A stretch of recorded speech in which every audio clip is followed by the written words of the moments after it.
Our next speaker has been another steadfast supporter for peace and in the anti-war movement over many years. He's a well-known artist and musician, but he's also president of the Stop the War Coalition. Please welcome Brian Eno.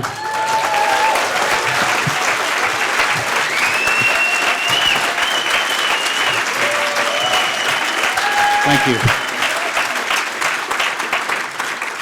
Thank you very much. As you talked about zooming out, I'd like to zoom out for a moment. And I want to start with a quote from a Russian academic. He was a historian and a writer who was writing about the end of the Soviet Union. And he said, revolutions happen in two phases. The first is when everybody knows something is wrong. The second is when everybody knows that everybody else knows that as well. And the attempt to stop demonstrations, I think, is the attempt to make that second phase never happen. So movements gather their strength by becoming aware of themselves, by becoming aware that it's not just you and your mates, it's everybody who feels this way. And I think the governments around the world have started to realize this, that the only real alternative to the kind of media monopolies that they now have are popular movements like Stop the War and like PCB and so on, PSC. So this is a sort of civilizational threat, I think, when fascism starts to sneak in quietly, when people aren't allowed to talk about it, when people start to think, I must be alone in this, nobody's talking about it, it's not in the papers. You know, the fact that these demonstrations are routinely either unreported or underreported, or if they're reported at all, are reported as being sort of chaotic, harebrained lefties just out to cause some trouble and get themselves in the papers or something like that. As long as that attitude persists, people who are outside of the movement are deterred. You know, they don't know what it's about.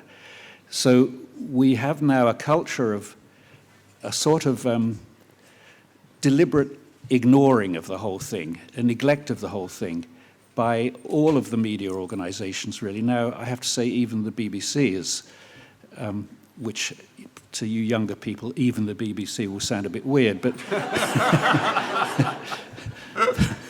but we used to trust it once.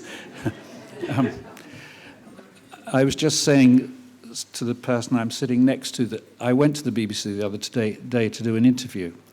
And in one of the newsrooms, they have on a piece of wall as big as that bit there, a huge quote from me saying, if all that went up about 20, 25 years ago, when I happened to say in an interview that if all the media organizations in the world collapsed overnight, the only one I'd really miss would be the BBC World Service.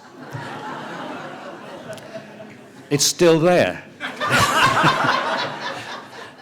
And I'm starting to wonder whether I should ask for that to be scrubbed off.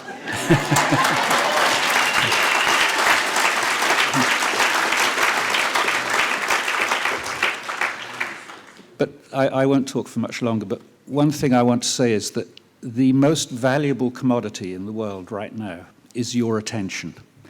And the reason all these big organizations like, you know, Zuckerberg, Musk, Bezos, all of those people, what they want more than anything else is your attention, because the whole wheel of capitalism and consumerism depends on convincing you that what you think about is not as important as what they think you should think about.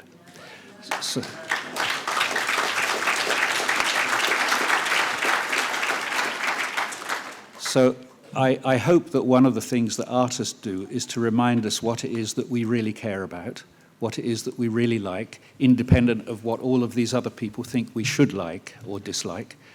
And I hope that this kind of movement reminds us again that we don't agree with everything that comes from the top, that there are a lot of other opinions, and that they really need to consolidate. We need some kind of coalescence, really. There's so many movements in this country against so many different things and for so many different things, and we all think we're fighting separate battles. It's all one battle. It's one battle, and we've got to realise that.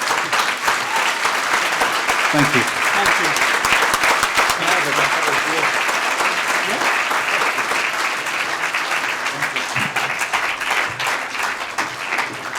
Thanks very much for that, Brian.